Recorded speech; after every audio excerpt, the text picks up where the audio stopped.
Salam jumpa dengan saya Prastio Sarwono. Dalam konten ini saya akan membahas mengenai pembangunan ibu kota Nusantara, terutama rumor yang pernah berkembang atas pembangunan ibu kota Nusantara.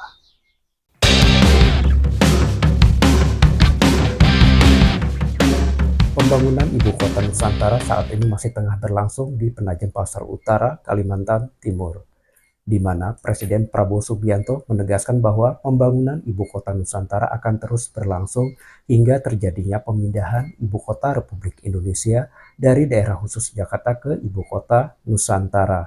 Dan tentunya pemindahan ibu kota Nusantara sendiri akan berlangsung apabila sarana dan prasarana legislatif serta yudikatif telah berdiri di ibu kota Nusantara.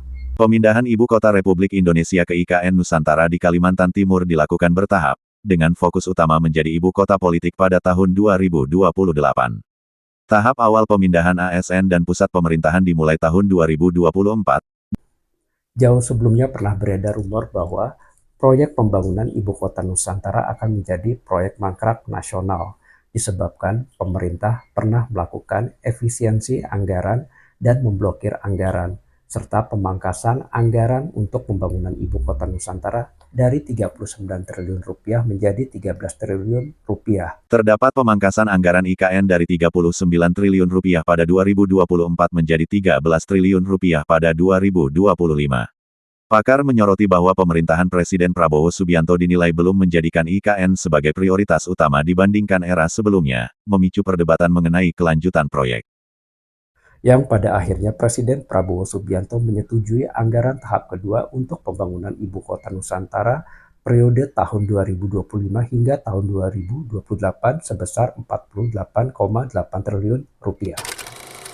Hal lain pernah beredar bahwa pembangunan ibu kota Nusantara menjadi sorotan salah satu media asing yang berbasis di Inggris, yaitu Guardian, yang menuliskan bahwa ibu kota Nusantara akan menjadi kota hantu, disebabkan pada saat itu ibu kota Nusantara belum dimanfaatkan secara optimal. Laporan The Guardian Oktober tahun 2025 menyoroti risiko IKN Nusantara menjadi kota hantu karena minimnya aktivitas, perlambatan pembangunan, dan pemangkasan anggaran secara drastis di bawah pemerintahan Presiden Prabowo.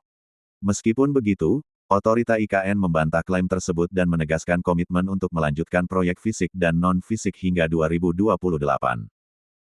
Saat ini pembangunan ibu kota Nusantara berada di tengah-tengah krisis geopolitik. Bagaimanakah pembangunan ibu kota Nusantara saat ini?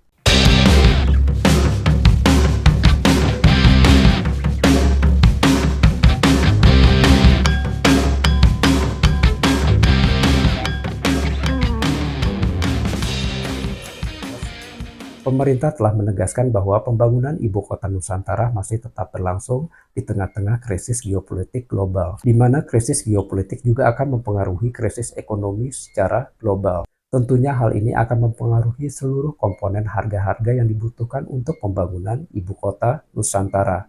Yang sangat dikhawatirkan adalah kelangkaan bahan bakar minyak atau BBM. Tentunya hal ini juga dikhawatirkan oleh negara-negara dunia. Perang Iran dan Israel berpotensi berdampak pada pembangunan IKN Nusantara, terutama dalam aspek ekonomi dan infrastruktur. Konflik ini dapat menyebabkan kenaikan harga minyak dunia, yang akan meningkatkan biaya pembangunan infrastruktur IKN. Selain itu, gangguan rantai pasok global juga dapat mempengaruhi ketersediaan bahan baku dan peralatan yang dibutuhkan untuk pembangunan IKN. Namun, perlu diingat bahwa dampak perang Iran-Israel terhadap pembangunan IKN Nusantara masih belum pasti dan tergantung pada berbagai faktor, termasuk kebijakan pemerintah dan respons internasional. Sekalipun berada di tengah-tengah krisis geopolitik global, akan tetapi pembangunan ibu kota Nusantara akan terus berlangsung hingga tahun 2028, di mana pemindahan ibu kota Republik Indonesia dari daerah khusus Jakarta ke ibu kota Nusantara juga akan dilakukan pada media tahun 2028. Sementara target pembangunan ibu kota Nusantara secara menyeluruh adalah tahun 2045.